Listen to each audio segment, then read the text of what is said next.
चलो बैठ जाओ। लाइव नहीं बल्कि ऑफलाइन होगा, ऑफलाइन बल्कि ऑनलाइन होगा। चलो बैठो। आज हम लोग पढ़ेंगे अपना प्यारा सा चैप्टर जिसका नाम है यूरोप में राष्ट्रवाद का उदय। और ये बड़ी खुशी की बात है कि हम लोग 3 पार्ट कंप्लीट कर दिए हैं और 2 पार्ट में एक लड़की एब्सेंट थी, वो आज आई है पढ़ने। शायद ही कुछ समझ में आएगा, लेकिन देखिए मुझे पूर्ण विश्वास है कि अगर जो वीडियो देख लोगी उसके बाद अगर ये पढ़ोगी तो पूर्ण रूप से समझ में आएगा। और अगर डायरेक्ट बीच में अगर तुम पढ़ोगी तो समझ में नहीं आएगा। अब हम बताएंगे कि नेपोलियन दी बोनापार्ट कौन था। हमर तो फुफ्फा था, ऐसी ना, हमर कौन थे? फुफ्फा था। नेपोलियन बोनापार्ट बहुत अच्छे आदमी थे, लेकिन उनको घमंड था कि जो हम हैं सो है ये नहीं है। और कहा जाता है ना कि घमंड अच्छों को ले डूबता है। ऐसा में जो एक होता है कॉन्फिडेंस, एक होता है ओवर कॉन्फिडेंस। कॉन्फिडेंस रही है बहुत अच्छी बात है, लेकिन ओवर कॉन्फिडेंस होना बहुत ही खराब बात है। तो उन्हीं तीनों दीवार छोड़ के आगे आइए, नहीं तो हमको मजबूरन लाठी चार्ज करना पड़ेगा टाइप सी चार्जर से। हाँ चलो आगे आओ बाबू। क्या कि तुम लोग पीछे बैठते हो, हमरा से ज़्यादा मोबाइल पे ध्यान देते हो। ऐसा में पढ़ाई से ज़्यादा तुम यहीं तक अरे तेरी कीजिए हो। ऐसा में ना, चलिए ये हमारा पार्ट 4 वीडियो होने वाला है। आपको दिख रहा है ना, पार्ट 4 वीडियो। 3 वीडियो कंप्लीट हो गया है। हम लोग किसके बारे में पढ़े थोड़ा सा बताइए आप लोग। लुई सोलाहमा के बारे में पूर्ण रूप से पढ़ लिए हैं कि लुई सोलाहमा किस प्रकार का भ्रष्टाचारी कुछ था, राजा था, नेता नहीं था, वो कुछ था, राजा था। और हम पढ़ रहे थे किसके बारे में? नेपोलियन दी बोनापार्ट, जिसका बचपन का नाम था ही नेपोलियन दी बोनापार्ट। ठीक है, उसका जन्म कोई बता सकता है? 15 अगस्त 1769। इसको याद करने का ट्रिक बताए थे कि देश कब आज़ाद हुआ था? 15 अगस्त के। देश के आज़ाद कौन करवाया था? तो गांधी जी सबसे ज़्यादा थे आगे। तो गांधी जी के जन्म से 100 साल पहले, है ना। गांधी जी के जन्म कब हुआ था? 2 अक्टूबर 1869 ईस्वी। और 100 साल पहले आया था 1769। नेपोलियन दी बोनापार्ट का जन्म हुआ था। अब हम लोग चले आगे। तो चलिए आज का क्लास हम लोग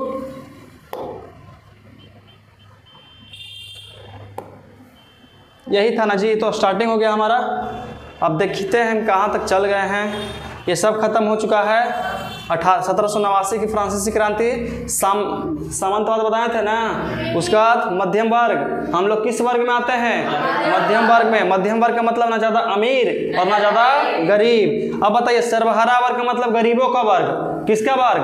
गरीबों का वर्ग। इसमें कौन कौन आता है? मजदूर किसान शामिल होते हैं। उसे कौची कहते हैं? सर्वहारा वर्ग। उसके बाद बताए थे साम्राज्यवाद, मतलब कि जब कोई बड़ा देश किसी छोटे देश पर आक्रमण करके उसको कब्जा लेता है, उसको कौची कहते हैं?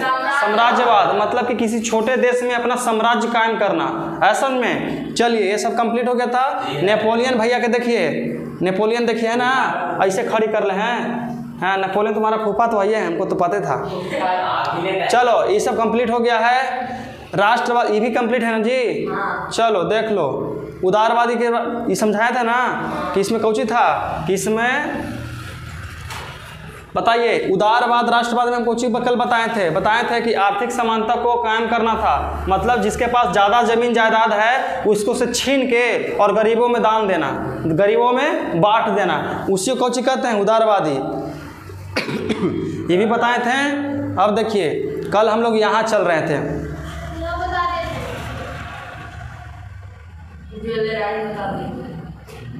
बड़ा कैसे होता है जी, हमको तो कुछ समझ में नहीं आता है जी।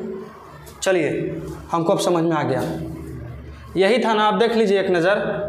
क्या है कि आज की क्लास बेहद ही एकदम अच्छा बात होने वाला है, क्योंकि पूरे इतिहास का सबसे भ्रष्टाचार राजा के बारे में हम लोग पढ़ेंगे, जिसका नाम है मेटरनिख। कौन नाम है? मेटरनिख। मेटरनिख के मतलब उसको मेटार के और फिर उसको भगा दो, और इसने था खाइए था काम। जोल्बेराइन बताए थे कल। जोल्बेराइन का मतलब क्या था बताइए तो? देखिए हम समझाते हैं, इसको किताब ऐसा मत पढ़िए। जोल्बेराइन एक गठन था जो क्या करता था ना कि राजा को बोला ना कि देखिए राजा साहब, आप इस प्रदेश के राजा हैं और आपको शोभा नहीं देता है कि आप जगह जगह जाकर के व्यापारी से पैसा मांगे, भीख सीसन। हालांकि वो भीख मांगता नहीं था, वो बोलता था कि पैसा हमको चाहिए, हमको टैक्स चाहिए, कर चाहिए। तो कहा क्या जोल्बेराइन गठन के लोग कि बोले कि देखिए आप हमारे राजा हैं, आप अगर जाते हैं तो आपके शान के खिलाफ है ना, क्योंकि राजा जाता था तो व्यापारी को बहुत तंग करता था। अब हमारी बिक्री उक्री हो भी नहीं किया है और तुमसे पैसा मांग रहे हो, हम कहाँ से देंगे पैसा, है कि नहीं है।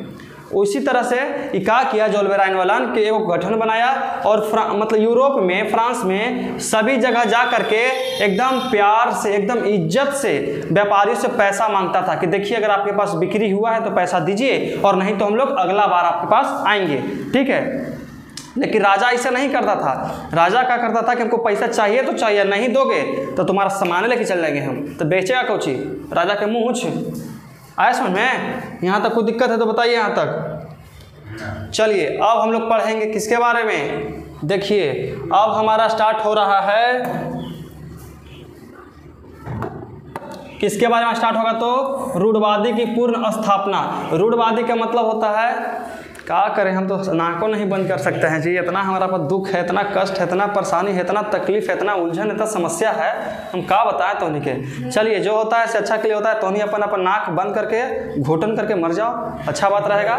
देखिए अब हम लोग समझते हैं, हम कुछ ही रखे जी, देखो समझते हैं। देखो रूढ़वादी का मतलब जानते हो कुछ होता है, रूढ़वादी का मतलब होता है एकदम भ्रष्टाचार, एकदम ऐसा ना कि हम राज तो करेंगे, हम राजा तो बनेंगे, लेकिन क्या करेंगे कि जनता के सेवा नहीं करेंगे, उसी को कुछ कहते हैं रूढ़वादी। अच्छा ये बताइए जो हमारा लुई 16वां था वो रूढ़वादी था कि नहीं था, रूढ़वादी था। वो कैसे रूढ़वादी था जानते हो, वो सोचा था कि हम राज तो करेंगे लेकिन जनता के भलाई नहीं करेंगे। लेकिन नेपोलियन दी बोनापार्ट अच्छा काम किया, क्या वो रूढ़वादी था, नहीं था।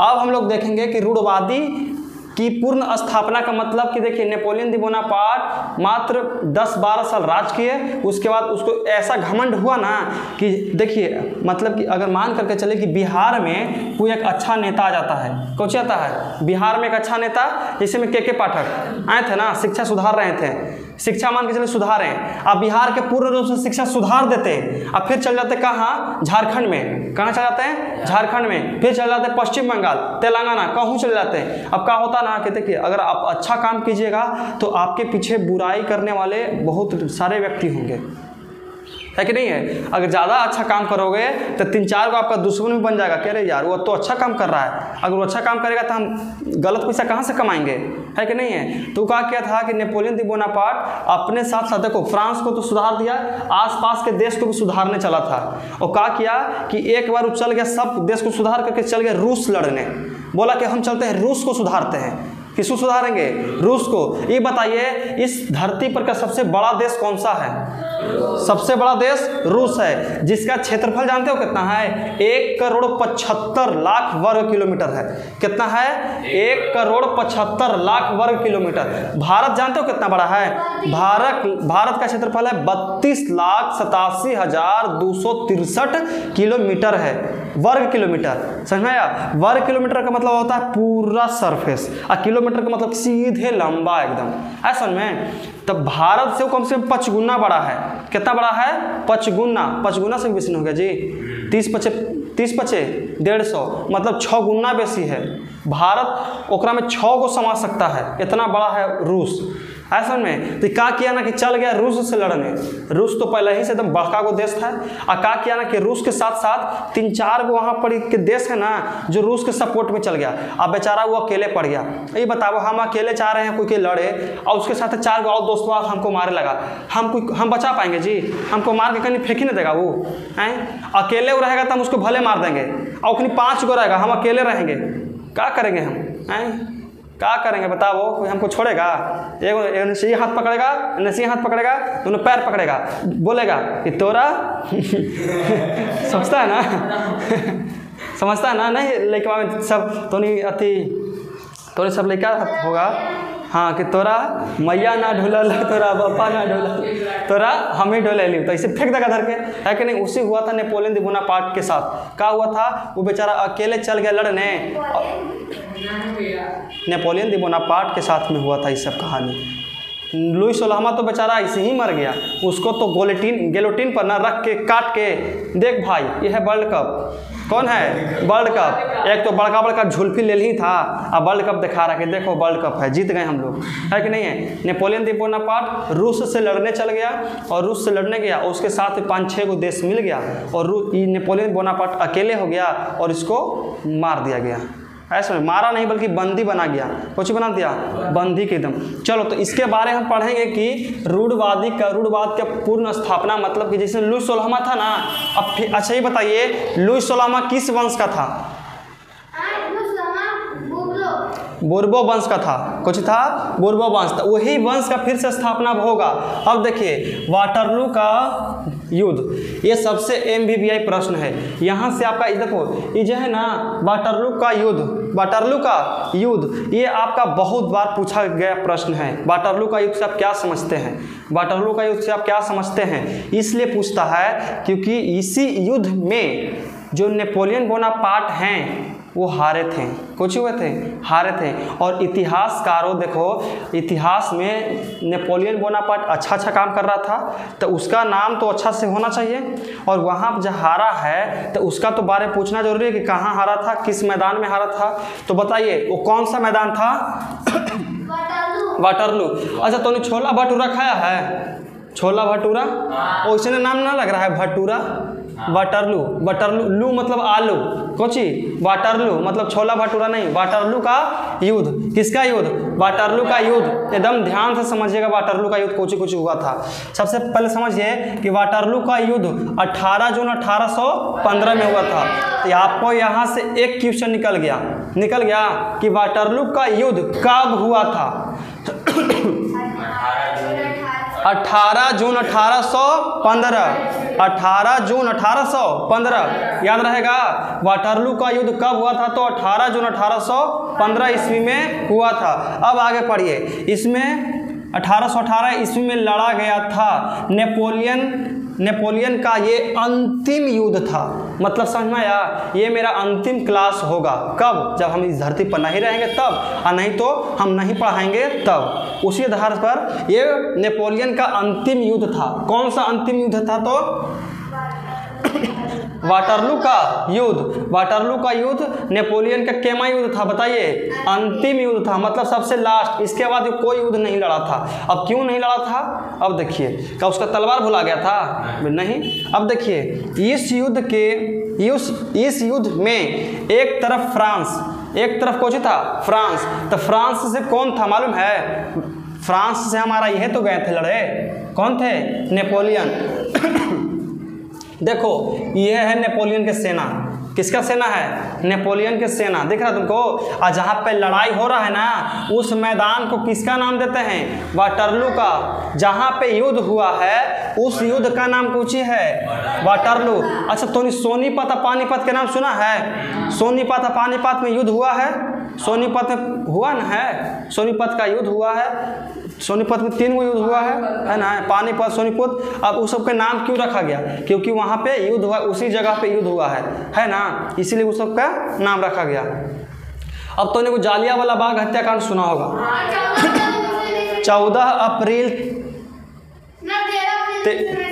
13 अप्रैल 1919 ईस्वी में हुआ था जालियांवाला बाग हत्याकांड। मतलब समझ में आया? उस बाग का नाम कौन था? जालियांवाला बाग था, इसलिए उसको कुछ कहा गया कि जालियांवाला बाग हत्याकांड रखा गया। वो जानते हम आगे पढ़ाएंगे। उसमें क्या हुआ था ना कि गलत फहमी के कारण एक राउंड में 1000 आदमी के मार दिया गया था। बस जनरल टायर के एक हुक्म किया कि फायर, तो नॉन स्टॉप एकदम फायर। जब तक वहाँ पे एक कुआं था, कुआं के अंदर में जनरल टायर नाम है, अब पता ना, सुखदेव ये सब था ना, वह सब चलवाए थे। वो सब तो बेचारा बचाए थे, खाली एक बच्चा छोटा सा बच गया था। वही जाकर के लंदन में जाकर के गोली मारा था, उधम सिंह। देखिए क्या हुआ था कि फ्रांस एक तरफ, फ्रांस क्या था? एक तरफ, जिसके साथ में कौन था? नेपोलियन था, ठीक है। तो दूसरी तरफ रूस। कौन था? रूस। उसके बाद ब्रिटेन, उसके बाद प्रसा, उसके बाद ऑस्ट्रिया, ऑस्ट्रेलिया नहीं, ऑस्ट्रिया, कुछ है ऑस्ट्रिया। उसके बाद हंगरी, की सेना थी। अब बताओ तो 1 2 3 4 5 पांडव थे इनसे, कौन थे? पांचों पांडवे नहीं है जी, 5 पांडव। आने से मात्र बेचारा एगो है, कौन है? फ्रांस है। अब फ्रांस से कौन था? एगो तो नेपोलियन बोनापार्ट था। कौन था? Napoleon Bonaparte. और इनसे के गो देश था? 5 गो। कौन कौन? रूस, ब्रिटेन, प्रसा, ऑस्ट्रिया, हंगरी। कौन कौन? रूस, ब्रिटेन, प्रसा, ऑस्ट्रिया, हंगरी। ऐसा में कोई दिक्कत है? तो पहला कौन था? रूस, उसके बाद ब्रिटेन, उसके बाद प्रसा, उसके बाद ऑस्ट्रिया, उसके बाद हंगरी। कौन था? America, Hungary. एखनी था 5 गो। के गो था? 5 गो। हंगरी देश के नाम है। हंगरी मतलब भूखा मत समझना। कौन है? एखनी 5 देश आई अकेले क्या करेगा? बताओ क्या करेगा? अगर ये मान करके चलो कि 10 गो, अगर 10,000 सेना ले गया होगा, क्या हजार है? कहीं दाएं सैकड़ा हजार, 10,000 सेना ले गया है एक देश मिल करके, तो सोचो ये 10 गो 5 गो मिल करके कितना ले गया होगा? 50,000। आई सोचो कि रूस जो है ना अभी उतने बड़ा है ना, रूस इससे और पहले बड़ा था। समझ में आया? रूस पहले तोड़ा गया है, रूस को तोड़ा गया फिर भी इतना बड़ा है। और रूस उस समय और बड़का को था एकदम तकरीबन 3 करोड़ वर्ग किलोमीटर फैला था। ऐसा में उतना बड़ा था, फिर भी इतना इतने गया, इतना साल लड़े। लाइन कटने की वजह से क्लास बंद हो गया था और कुछ समय पुनः स्टार्ट हो रहा है, तो आप लोग बने रहें। चलो देखो हम लोग यहाँ तक समझा दिए। बताइए वाटरलू का युद्ध सबसे पहला, वाटरलू का युद्ध कब लड़ा गया था बाबू? बताओ तो नहीं। 18 जून 1815 ईस्वी में लड़ा गया था। ये बताइए कि वाटरलू का युद्ध में कितना देश? 5 देश मिल करके सिर्फ एक के मारा था। किसको मारा था? तो फ्रांस को। और फ्रांस से कौन लड़ने गए थे? तो नेपोलियन बोनापार्ट। अब बताइए आप लोग की मानसिकता क्या बताता है, कौन जीता होगा? बताइए। होने से 5 देश, आने से 1 देश। चलो ये 5 उंगली है, ये अकेले है, देखो कुछ करता है पकड़ के इसे वो हट देगा। ये अकेले इसको मारेगा, तेरे से 4 गो इसे पकड़ लेगा। कहाँ जी कहाँ? ये अकेले नेपोलियन बोनापार्ट, ये अकेले 5 देश। तो बताओ ये 5 उंगली ये गो इसको कुछ कर सकता है? ऐसे 5 धर के तोड़ देगा इसको, है कि नहीं है? वही हुआ था इसके साथ में। तो सबसे 5 देश कौन था? रूस, ब्रिटेन, प्रसा, ऑस्ट्रिया, हंगरी। किससे लड़ने गया था? तो फ्रांस से। ये युद्ध कहाँ हुआ था? तो वाटरलू में। कहाँ हुआ था? वाटरलू में। कब हुआ था? तो 18 जून 1815 ईस्वी में। मारेंगे ना कि देखिए तुम्हारा बर्बाद हो जाएगा। पहचानता ना हो रहा तुम? हटाता ये सब का नहीं लग रहा है? बनेगा तुम नवाब के नाते यहाँ पे? हाँ तो नहीं सब लग रहा है कि दीवार में स्पाइनल कॉर्ड तो नहीं खत्म हो गया एकदम, गधा कहीं के। चलो इस युद्ध में हारने के बाद नेपोलियन को, तो के स्वाभाविक है कौन हारा होगा? नेपोलियन हारा होगा। चलिए इस युद्ध में नेपोलियन, देखिए इस युद्ध में हारने के बाद नेपोलियन ने आत्मसमर्पण का मतलब होता है सरेंडर करना। मतलब कि हम हार चुके हैं, आप हमको बंदी बना लीजिए। कोची बंदी के एकदम मतलब ना होता है कैद करना। कैसे कोई चोर पकड़ा जाता था आत्मसमर्पण कर देता है, उसी तरह से कुछ किया कि चलिए हम हार गए हैं, आप जो कहिएगा वो हम करेंगे। ठीक है, तो उसके बाद क्या किया कि आत्मसमर्पण कर दिया तथा उसे एक कैदी के रूप में सेंट हेलेना एक जेल है जिसका नाम कोची है? Saint Helena. कुछ नाम है सेंट हेलेना। और उसको नॉर्मल जेल में नहीं रखा गया था, उस जेल का नाम कोची है? बताइए। Saint Helena.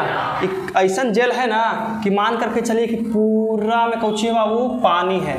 पूरा में कोची है? पानी है। और बीच में जेल है। कोची है? बीच में जेल।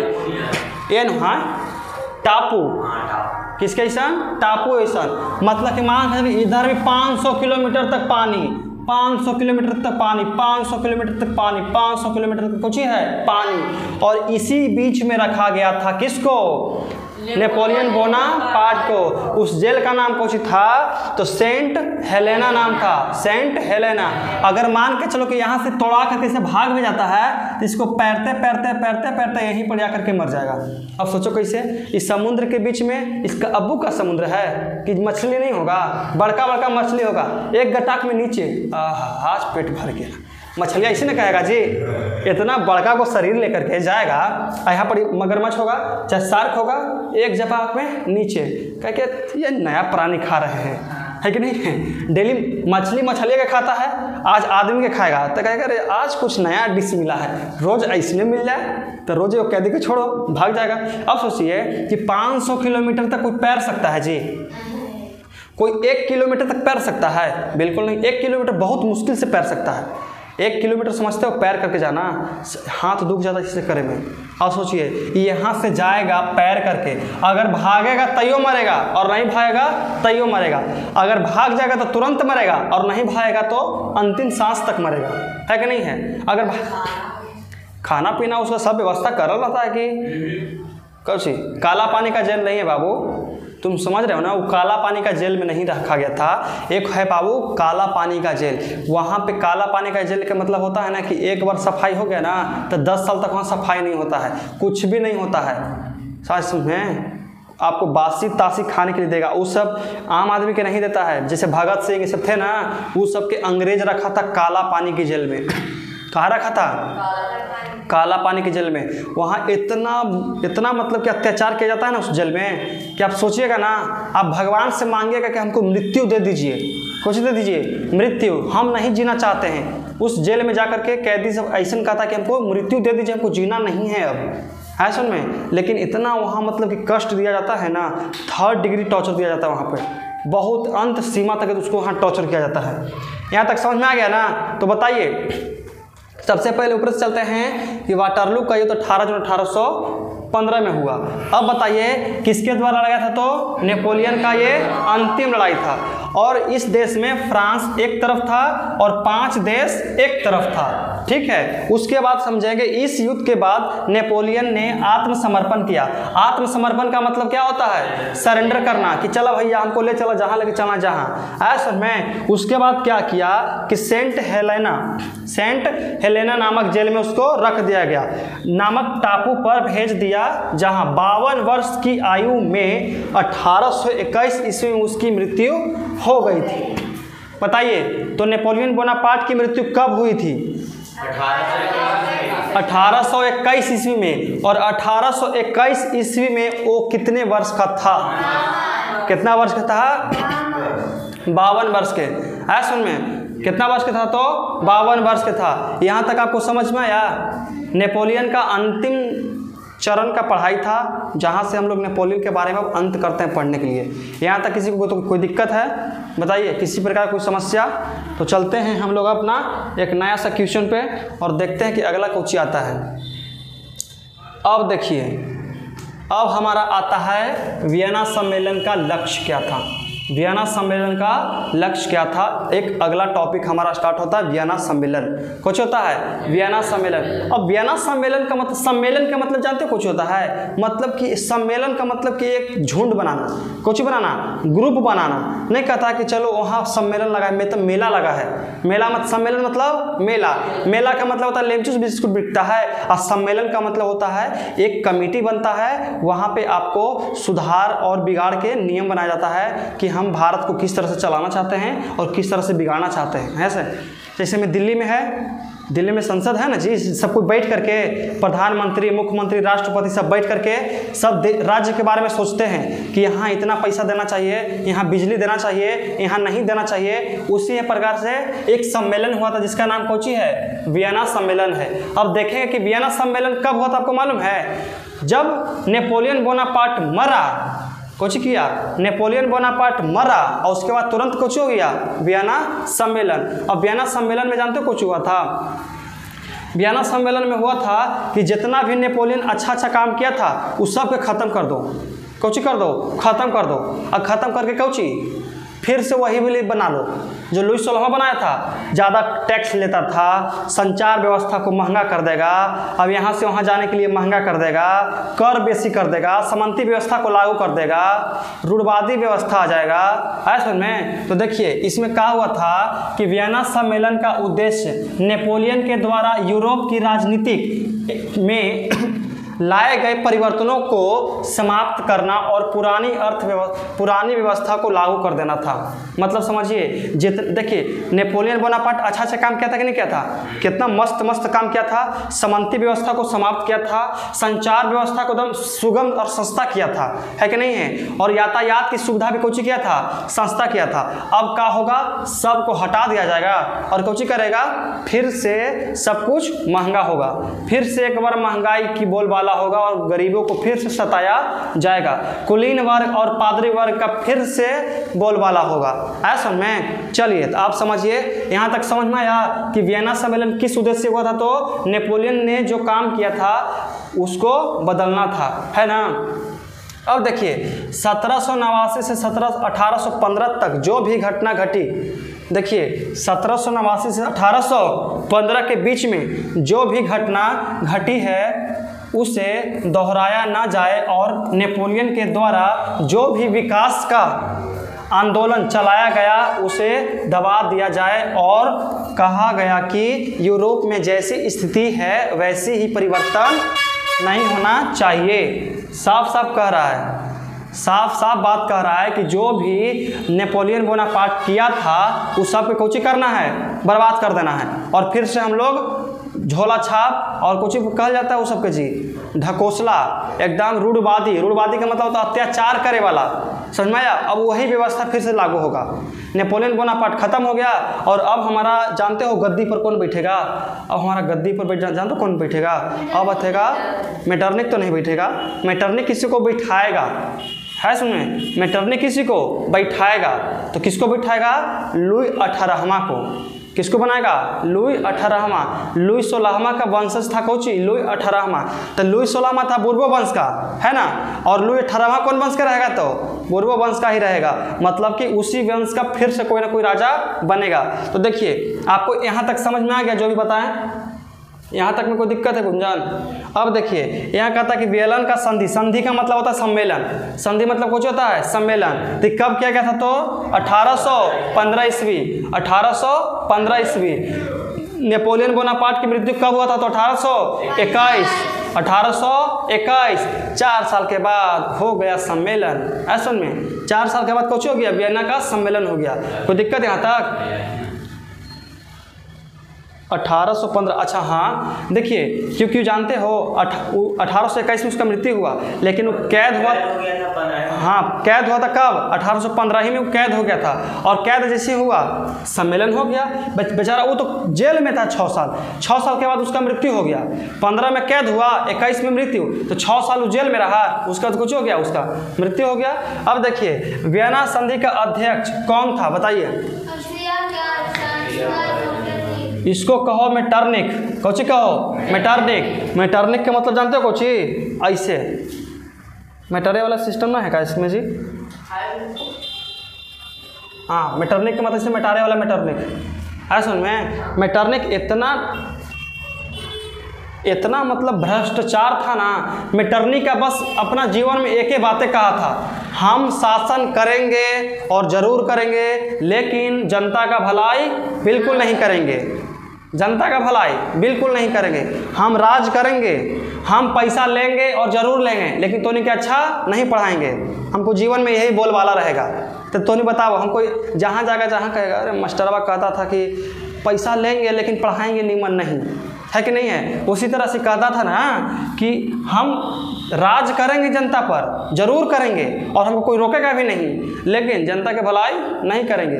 जनता अपन मगन में, हम उसको खूब लूटेंगे, हम खूब लूटेंगे, हम मरेंगे तो साथे लेके जाएंगे, कहाँ लेके जाएंगे, साथे लेके जाएंगे भगवान पर। ऐसा में तब देखिए ऑस्ट्रिया का चांसलर एक नया शब्द आपके दिमाग में घूम रहा होगा कि चांसलर का मतलब कुछ ड्राइवर, चलाक नहीं, चांसलर का मतलब होता है प्रधानमंत्री। कुछ होता है तो प्रधानमंत्री। जैसे में भारत का चांसलर अभी कौन है, श्री नरेंद्र मोदी। मोदी के पूरा नाम पता है? किसको किसको पता? कुछ होता है? ठीक है, तो अभी का चांसलर कौन है? नरेंद्र मोदी। और ऑस्ट्रिया का चांसलर मतलब कि प्रधानमंत्री कौन था? मेटरनिक था। कौन था? मेटरनिक। आपको यहाँ तक समझ में आ गया? कोई दिक्कत है? चलिए, तो अब हम लोग चलते हैं आगे। अब हम लोग पढ़ेंगे कि कौची कौची काम किया था। जो मेटरनिक था वो कौची कौची काम किया था, अब देखते हैं। ठीक है, थोड़ा सा देखिए, यहाँ पे लिखा हुआ है नेपोलियन के द्वारा जीता गया क्षेत्र को वापस करने को कहा गया। कौची कहा गया? जो भी नेपोलियन कौची किया था कि जो क्षेत्र को कब्जाया था ना, उसको कहा था कि वापस कर दो। कौची कर दो? वापस कर दो। जिसका उसको दे दो, एकदम हमको नहीं चाहिए। असल में जितना भी कब्जाया था उस सबको कुछ कर दिया, वापस कर दिया। दूसरा कहा था कि इटली को 300 छोटे छोटे राज्यों में खंडित कर दिया गया। इटली को 300 छोटे छोटे राज्य में कुछ कर दिया, खंडित। खंडित का मतलब समझ में आएगा, अगर बिहार को हम 20 भाग में बांट देंगे, बिहार को 20 भाग में बांट देंगे तो बिहार में एकता बचेगा? एकता का मतलब समझ में आता है? मतलब कि देखिए, जैसे पूरा बिहार हो गया। अब बिहार में कहीं भी जाते हैं तो कहते हैं कि हम भी बिहारी हैं, हमको तुम बोल सकता है कैसे, है ना? आप जाते हैं यूपी में तो उत्तर प्रदेश वाला आपको पर रौब जमाता है, अरे बिहार से तू आया है हमको आंख दिखाएगा, है कि नहीं है? तुम बिहार से आया है हमको आंख दिखाएगा, चिंता ना हमरा। उसी होता है। जैसे भारत को अभी 28 भागों में बांटा गया है। पहले भारत को 552 भागों में बांटा गया था। है सुन में, 552 भागों में बांटा गया था भारत को। अब धीरे धीरे भारत 28 भाग में बटा है। अब धीरे धीरे आओ छोटा होगा, लेकिन आओ टूटेगा। अभी क्या बात कर रहे हो? हम पूरा इतिहास एकदम स्टार्टिंग पीरियड से बात कर रहे हैं। है सुन में। चलो, इटली को कितने भाग में बांटा गया? 300 भागों में। अब 300 भाग में बांटे के कारण समझते हो, 300 भागों में अगर हम इसको बांट देंगे तो यहाँ पर की जो जनता सब रहेगा 300 भाग में, ये सब राजा के प्रति कुछ कर ही नहीं सकता है। जैसे पिछला बार कैसे हुआ था कि लुई सोलहवां के मार दिया गया था, सबके बीच में जागरूकता पैदा हुआ और क्या किया ना कि चलो लुई सोलहवां गलत काम कर रहा है, उसको मार दो। सब एक था तब ना। अब क्या किया कि इटली को पूरा बांट दिया 300 भाग में कि चल भाई, अब तोरा तुझसे मतलब नहीं, तुमको तुझसे मतलब नहीं, है कि नहीं है? खत्म कर दिया कहानी। समझ में आया था? कोई दिक्कत है? तो इटली के भाग में बांटा गया? 300 भागों में। अगला देखिए, इटली को पोलैंड का एक भाग मिला। कहाँ मिला था? पोलैंड एक देश है, उसका कौन सा भाग मिला? एक भाग मिला था। इस प्रकार से प्रतिक्रियावादी शक्ति का विजय हुआ। प्रतिक्रिया शक्ति का विजय का मतलब समझ में आया? जो नेपोलियन किया नहीं, जो लुई सोलहवां किया था वही वाला राज्य फिर से आना शुरू हो गया है। ऐसा में प्रतिक्रियावादी ही तो था, वो तो यही कहता था ना कि हम राज तो करेंगे लेकिन जनता के भलाई नहीं करेंगे। वही बात इसमें भी था। चलिए, यहाँ तक आपको समझ में आ गया? कोई दिक्कत यहाँ तक? तो अगला क्वेश्चन कुछ कहता है, अभी चौथा पांचवा इसमें टॉपिक बचा हुआ है। इसमें देखिए, इसमें कहता है कि फ्रांस को 2 हिस्सों में बांट दिया गया। फ्रांस पहले के गो था? एक गो था। अब के गो हो गया? 2 गो। अरे मेटरनिक एकदम कुछ कहलाता है। जितना तुमको बुरा सोचना है ना, मेटरनिक के बारे में सोच लो। अगर कोई की गरियाना है, गाली देना है, तब मेटरनिक के गलिया दो, उसको सब चलेगा। और किसी पर गुस्सा आ रहा है और उसको पूरा कोसना है, पूरा एकदम कुछ कुछ बोलना है, तो उसको मत बोलो, मेटरनिक के बोल दो। खत्म हो गया मेटरनिक के, तुम्हारा गुस्सा भी उतर जाएगा। और जो मेटरनिक गलत काम किया है ना, उसको मरला के बाद भी गाड़ी मिलेगा, है कि नहीं है? अगर तुमको किसी से लड़ना है, अब तुमको मार दिया, अब तू रो रहा है, उसको गरियाना है, गरियाओ उसको मत, मेटरनिक के गरिया के चल जाओ घर एकदम। मेटरनिक ऐसे था, वैसे था, ऐसे था, वैसे था, गरिया घर रे चल दिए। ऐसा में किसी को गाली देना तो किसको दो? मेटरनिक के दो। किसको दो? मेटरनिक के। ऐसा में वैसे काम किया था वो गाली सुनने वाला। अब महात्मा गांधी जी कितना अच्छा काम किया था, भारत को आज़ाद करवाए। उनको कोई गाली वही देता है जो उनके बारे में पूर्ण रूप से पढ़ा नहीं है। ऐसा में भारत आज़ाद हुआ है, भारत लड़ाई झगड़ा से कभी आज़ाद नहीं हो पाता, ये बात याद रखिएगा। अब जब क्लास 12th में जाइएगा और हिस्ट्री पढ़िएगा तो आपको पूर्ण रूप से हिस्ट्री की जानकारी मिल जाएगा। देखिए, फ्रांस के ऊपरी भाग कौची है? ऊपर का जो भारी है भाग होगा, यहाँ पर भाग कौची है जी? जुर्माना लगा दिया गया। मतलब कि फ्रांस के ऊपर भारी जुर्माना लगा दिया गया। देखिए फ्रांस के ऊपर जुर्माना क्यों लगाया गया, जब वहाँ पर कि जनता लोग कितना खुशी परिवार से रह रहा था, खुशी खुशी रह रहा था, तो मेटरनिक का क्या ना कि तोनी बड़ी खुश है ना, ठीक है, तोनी खुशी हम अभी भंग करते हैं, कहा क्या ना कि कच्ची है फ्रांस के ऊपर भारी जुर्माना, जुर्माना का मतलब तोनी कैसे, कोई अगर बिना हेलमेट के चल जाता है गाड़ी चलावे तो पुलिस पकड़ता है तो जुर्माना भरता है ना, कहता कि 7,000 रुपये लगेगा, सर 100 रुपये है लेके जाइए ना, अच्छा रख दो पीछे रख दो, घूस नहीं लेते हैं, टोपिया के नीचे डाल दो, करता कि नहीं करता पुलिसियन, हाँ तो नहीं गाड़ियाँ नहीं चलाता है, अरे हम नहीं चलाते हैं तो हमको मालूम है, अगर मान से लेके हेलमेट छूट गया, ड्राइविंग लाइसेंस छूट गया, चाहे कुछ भी छूट गया, तो क्या होता है कि पहले बोलता है कि देखिए आपका इतना चीज़ नहीं है, आपको तकरीबन 7,000 रुपये का फाइन भरना पड़ेगा, तो कहेंगे अरे तरीके आप समझ गए सर लीजिए ना 100 रुपया है तो कर्व के लेने, अच्छा ठीक है जाओ अगला बार से ऐसे मत आइएगा, 100 रुपये लेके मामला सुलट गया। ऐसे में तो ऐसा नहीं है, ऐसा भारी जुर्माना लगल था कि नहीं घूसखोरी वाला कोई काम नहीं, आपको उतना पैसा देना है तो देना है, जुर्माना हम भरपेट लेंगे एकदम। उसका देखिए बुर्बो राजवंश की पूर्ण स्थापना हुआ है कि नहीं है, और लुई 18वां को गद्दी पर बैठा दिया गया। किसको बैठा दिया गया था, तो सबसे पहला शासन क्या लुई 16वां, उसके बाद नेपोलियन बोनापार्ट, उसके बाद लुई 18वां कुछ आया। अब तोरे नाम प्रिंस है तो तोर छोटका भैया का नाम प्रिंस 2 का नहीं है, प्रिंस 3 का नहीं है कि नहीं है।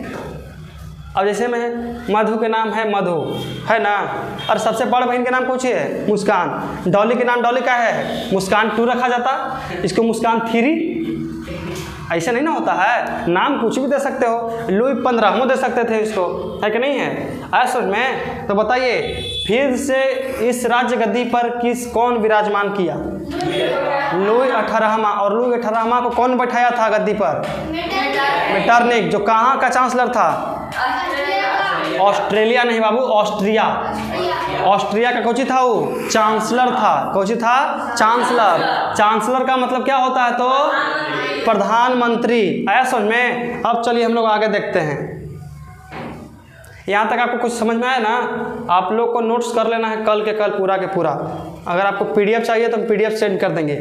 देखिए यही है हमारे मेटरनिक जी, कौन है मेटरनिक, लग रहा है कि लड़का है कि लड़की पहचाना रहा है जी, चेहरा लग रहा है लड़की ऐसा, अगर अब के ज़माना में अगर ये आ जाए तो इसको सब लड़कियाँ समझ में करेगा, लड़की को लड़का को समझेगा जी। देखो तो न दाढ़ी न मोछ है, बिला टकला टकला एकदम, है कि नहीं है। देखो उसको ऐसे नहीं करेंगे, थोड़ा सा इज्जत दे दो, थोड़ा सा इज्जत दे दो, थोड़ा सा क्या करना है, थोड़ा सा दाढ़ी बना दो तनी आदमी से लगे, ठीक है कोई दिक्कत नहीं है। कहा हुआ तने सुन, अरे मर्दाना ऐसा तो लगना चाहिए ना जी, जेंट्स ऐसा, अब पहले लग रहा था किसके ऐसा, औरत ऐसा। हम मेटरनिक के बारे में पढ़ रहे तो नहीं क्या है, गलत फोटो ले के रख दिए हैं, गलत नहीं है, देख लो मर्दाना लग रहा है ना, बिल्कुल मर्दाना है, ठीक है। चलिए अब देखेंगे कि मेटरनिक कौन था, ये कुछ हुआ जी, काला है लेकिन अपना है, कुछ है। मेटरनिक कौन था, देखेंगे कि मेटरनिक कौन था, देख कौन था, यहाँ पढ़िए मेटरनिक, देखिए मेटरनिक ऑस्ट्रिया का एक चांसलर था, कौन था, ऑस्ट्रिया का एक चांसलर था। आपको डिफिनेशन रटना नहीं है बल्कि यहाँ समझना है। तो मेटरनिक कौन था, तो ऑस्ट्रिया का एक चांसलर था, कौन था, चांसलर का मतलब प्रधानमंत्री, ऑस्ट्रिया का एक प्रधानमंत्री था। उस समय प्रधानमंत्री शब्द का आविष्कार नहीं हुआ था, इसलिए हम लोग अभी कौची कहेंगे, चांसलर ही कहेंगे। उस समय ऑस्ट्रिया का कौची था ही तो चांसलर, जो एक घोर प्रतिक्रियावादी राजा था। घोर प्रतिक्रियावादी का मतलब होता है एकदम भ्रष्ट, एकदम लुटेरा। वो कहता था ना कि हम राज तो करेंगे, राजा तो बनेंगे, लेकिन जनता के भलाई नहीं करेंगे। उसी को कहते हैं घोर प्रतिक्रियावादी नेता राजा। ऐसा में हाँ देखो नीचे लिखले है, जिस बात का डर था वही बात हो गई, ठीक है। यहाँ कुछ लिखल है, कहना था, किसका कहना था, इसका कहना था कि किसी राज्य में शासन तो करो लेकिन जनता की भलाई ना करो। जनता वाला मारेगा दू था पड़ाक पड़ाक एकदम, इसको भी मारा होगा, देखना ए इसका मोच कहाँ गया जी, मोच खत्म हो गया इसका। चलो कोई बात नहीं, सेव करवा लिया होगा, है सेव करवा लिया होगा, कोई दिक्कत नहीं। अब कुछ दिन में था, अरे अच्छा लो खुश रहो तो नहीं खुश रहो, लो रुको करते हैं तोरा लगे, हम बंदोबस्त कर देते हैं इसको।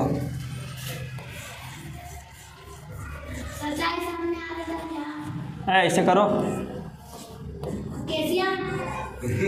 अरे बूढ़ा बुजुर्ग आदमी इसमें नहीं रहेगा। अब ठीक लग रहा है, एक नंबर एकदम, अब ठीक लग रहा है ना।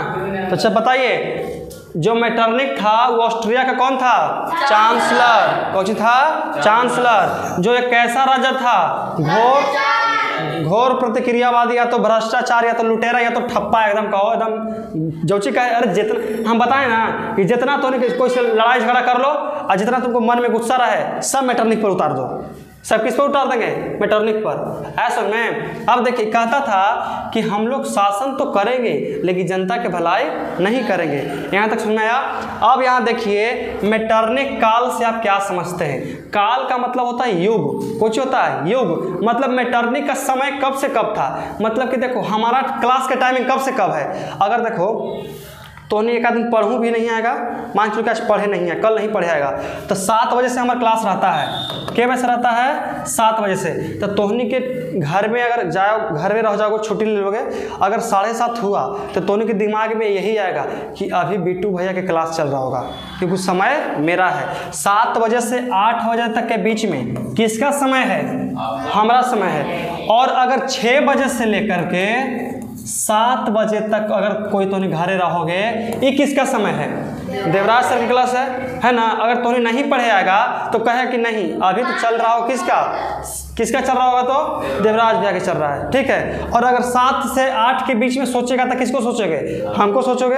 उसी तरह से मेटरनिक काल था, और कब से कब के बीच के समय को मेटरनिक युग कहते हैं, यहाँ समझते हैं, ठीक है। जैसे मैं तोनी के प्रधानमंत्री के बारे में बताया जाए, अब चलो कोई बात नहीं, 12 उसको मुँह चढ़ा के चलें। अब मान चले कि प्रधानमंत्री नरेंद्र मोदी जी हैं, वो पहला बार प्रधानमंत्री कब बने थे? 2014 में। कब बने थे? 2014 में। और कब तक बने रहेंगे इसका कोई गारंटी नहीं है सुन में। अगर मान के चलो कि 2030 तक बने रहे, कब तक? 2030 तक। और बने कब थे? तो 2014 में। अब कहें कि मोदी काल क्या है? मोदी काल किसे कहते हैं? तो 2014 से लेकर के 2030 के बीच का जो समय है उसको कुछ कहते हैं? मोदी काल कहते हैं। कौन सा काल कहते हैं? मोदी काल। मोदी काल का मतलब कि इतना से इतना के बीच में किसका समय था? मोदी जी का समय था, और मोदी जी के अलावा कोई यहाँ पे नहीं था। उसी तरह से पढ़ेंगे मेटरनिक युग। कहता है कि 1815 ईस्वी से 1815, कब? 1815 ईस्वी से लेकर के 1848, कब था? 1848 तक के समय को ही मेटरनिक काल कहा जाता है। बस छोटा सा प्रश्न है, और ये जो प्रश्न है ना, ये कहल जाता है ना कि है MVVI का दी होल स्क्वायर। मतलब कि इतना इंपॉर्टेंट क्वेश्चन निकला है, एकदम गारंटी के साथ में हर साल पूछता है। हर साल एक आध साल। अगर इस बैच में देखो 2 सेटिंग चलता है, लड़का के लड़की के चलता है ना। जैसे में लड़का अलग सीटिंग है, फर्स्ट सीटिंग सेकंड सीटिंग चलता है, तो फर्स्ट सीटिंग में नहीं पूछा तो सेकंड सीटिंग में, और सेकंड सीटिंग में नहीं पूछेगा तो फर्स्ट सीटिंग में कंफर्म पूछता है कि मेटरनिक युग से आप क्या समझते हैं। यहाँ तक समझ में आया? मेटरनिक युग कब से कब के कहते हैं बताओ? 1815 से लेकर के 1848 के बीच का जो समय है उसको कहते हैं मेटरनिक का समय। किसका कहते हैं? मेटरनिक का समय, या तो मेटरनिक युग कहते हैं। यहाँ तो कोई दिक्कत है? मेटरनिक काल बताइए। यहाँ कहता है यह ऑस्ट्रिया का चांसलर था। कितने बार सुनेंगे जी? कहाँ के चांसलर था? तो ऑस्ट्रिया का। किसका था? ऑस्ट्रिया का। अब देखिए, जो एक घोर प्रतिक्रियावादी राजा था। यहाँ तक कोई दिक्कत? चलिए, अब कहता है कि इसका मूल मंत्र परिवर्तन में बाधा पहुँचाना था। जैसे मतलब कि अगला पेज में हम लोग देखें, नेक्स्ट पेज का मतलब होता है अगला पेज पर देखेंगे। देखिए, इसमें कहता है कि प्रतिक्रियावादी राजा तो था। अब कहता है ना कि इसका मूल मंत्र, मंत्र का मतलब जापता रहता है। कैसे हम लोग बनते हैं कि राधे श्याम देने वाले सीताराम, है ना। उसी तरह से इनका एक मंत्र था कि हम लोग परिवर्तन नहीं करेंगे, हम लोग परिवर्तन नहीं करेंगे। जोन जैसन चल रहा है वो इसने चले दो, परिवर्तन नाम की कोई चीज़ है ये नहीं है। यहाँ तक समझ में आया आपको? कोई दिक्कत यहाँ तक बताइए, किसी प्रकार कोई दिक्कत? चलो तो हम लोग अब चलते हैं अपना अगला पेज पर। देखिए जैसे मैं कुछ यहाँ से काम हुआ था, किसके द्वारा किया गया था? तो मेटरनिक के बारे में। मेटरनिक कुछ काम किया था। देखिए यूरोप में कोई बदलाव ना हो, इसका कहनाम था यूरोप में कोई बदलाव नहीं हो। यूरोप का जनता जैसे सड़ रहा है, जैसे दुखी भरे जीवन गुजार रहा है, वैसे ही उनको जिया जाए। बस हमको अपना धन से मतलब है, पैसा से मतलब है एक्शन में, और हमको भविष्य में गाली सुनने से मतलब है कि नहीं है? अरे मेटरनिक का यही तो कहनाम है। इसका एक ही मंत्र था और एक हमारा मंत्र है। कौन मंत्र है? कि अगर तोने के गुस्सा है तो किसी को मत गरियाओ, सिर्फ मेटरनिक को गरियाओ। किसको गरियाओ? मेटरनिक के। अब देखिए सभी जगह पुरानी व्यवस्था को ही लागू किया जाए। पुरानी व्यवस्था जिसमें लुई 16वां किसे किया था कि समंती व्यवस्था, खेत भी हमारा, मजदूरी भी हमारा, मेहनत भी हमारा, लेकिन लेके जाएगा संपत्ति कौन? राजा। वही वाली फिर से लागू, ये सब पढ़ी हो ना, यही फिर से बोलना चाहता था।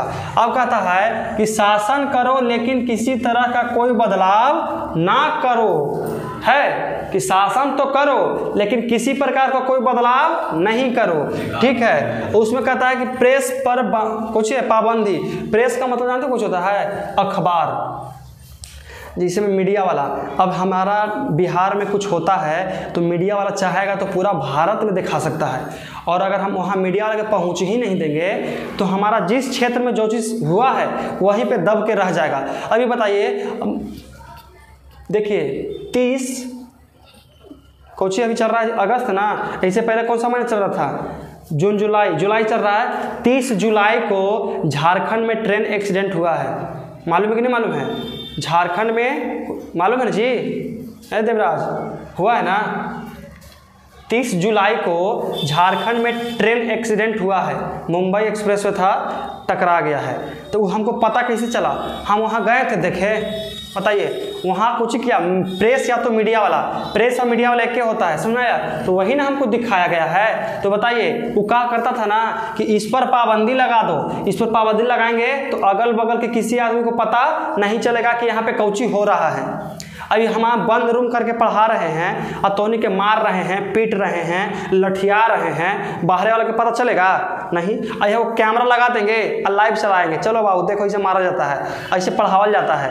ऐसा में अगर हम बंद कमरा में पढ़ा देते हैं तो आपको बाहर के आदमी को पता चलता कि ऐसे पढ़ाया जाता है, अच्छा या खराब पता चलता किसी को। लेकिन हम रिकॉर्डिंग कर रहे हैं, मेरा क्लास ऑनलाइन चलेगा, तो बताइए जो देखेगा उसको मालूम चलेगा ना कि ऐसे पढ़ाया जाता है कि नहीं है? अब देखिए नुक्कड़ नाटक, भाषण, सामाजिक सभा पर पाबंदी। जैसे में देखिए नेपोलियन बोनापार्ट कोची करता था? नुक्कड़ नाटक करवाता था। नुक्कड़ नाटक का मतलब कि गली चौराहा पर वो नाटक करवाता था और सभी व्यक्ति को जागरूक करता था ना। जागरूक का मतलब कि आप गुलामी के लिए बने ही नहीं हैं, आप बिल्कुल आज़ाद हैं, ऐसे करवाता था। यही कहता था कि सबको बंद करो, इस सब के बंद करो। किसको करो? नुक्कड़ नाटक ड्रामा सब कुछ करो, बंद करो। उसके बाद कहता है स्कूल और कॉलेज में जासूस लगा दिया गया। जासूस इसलिए लगा दिया गया क्योंकि स्कूल कॉलेज में तो पढ़ल लेकिन रहता है, और स्कूल और कॉलेज में जासूस लगा दिया क्यों? क्योंकि कोई भी लेकिन हमारा बारे में गलत ना बतियाए, कुछ नहीं बतियाए, गलत ना बतियाए कि हमारा बारे में कुछ अच्छा अथी ना सोच ले कि उसको कैसे हराया जाए, टीम ना बना लेवे। इसलिए अपन आदमी भेजता था कॉलेज में कि देखो कोची सुन बता रहा है, कोची बोल रहा है, ऐसा में। इसलिए तो समझ में आया है तक? तो सबसे पहला काम कौन था? यूरोप में कोई बदलाव नहीं। उसके बाद सभी जगह पुरानी व्यवस्था को ही लागू कर दिया गया। उसके बाद कौन है? शासन तो करो लेकिन जनता की भलाई नहीं करो। उसके बाद प्रेस पर पाबंदी। उसके बाद कौन किया? नुक्कड़ नाटक पर रोक लगा दिया। उसके बाद स्कूल और कॉलेज में कौन किया? जासूस लगा दिया। देखो तो कितना शातिर दिमाग है मेटरनिक के, है कि नहीं है? कितना शातिर दिमाग है मेटरनिक के। इतना शातिर दिमाग तोहनियों के है। सोचा होगा कि हमारे यहाँ चर्चा चल रहा होगा, सोचो। तो आपको यहाँ तक समझ में आ गया? तो आज का क्लास हम लोग बिल्कुल यहीं रखते हैं क्योंकि बच्चों को जाना रहता है सरकारी स्कूल, गवर्नमेंट स्कूल, और क्लास से ज़्यादा अहमियत देते हैं लोग अपने स्कूल को, है ना जी? क्योंकि आजकल का जो स्कूल है वहाँ पे पढ़ाई होने लगी है, इसलिए हम लोग भी छोड़ देते हैं। क्योंकि जहाँ पढ़ाई होती है और वहाँ मुफ्त का पढ़ाई है, फ्री में अगर अच्छा कुछ मिले उसको छोड़ना नहीं चाहिए। घर पर बैठ करके कुछ इधर से उधर टाइम पास करने से अच्छा है कि आप लोग भी जाइए घर पे और स्कूल पढ़िए, क्योंकि स्कूल में अब पढ़ाई हो रहा है। क्योंकि जितने भी टीचर हैं वो बीपीएससी क्रैक करके टीचर बन रहे हैं, और जितने भी अब शिक्षक आ रहे हैं वो बिल्कुल पढ़ाने वाले ही व्यू से ही आ रहे हैं। और पहले के शिक्षक और अब के शिक्षक में आसमान जमीन के फर्क है। पहले कहता था कि पहले हमको खाने दो, अब कहता कि पहले पढ़ाने दो। ठीक है, तो आज के लिए इतना ही, मिलते हैं हम लोग अगला क्लास में।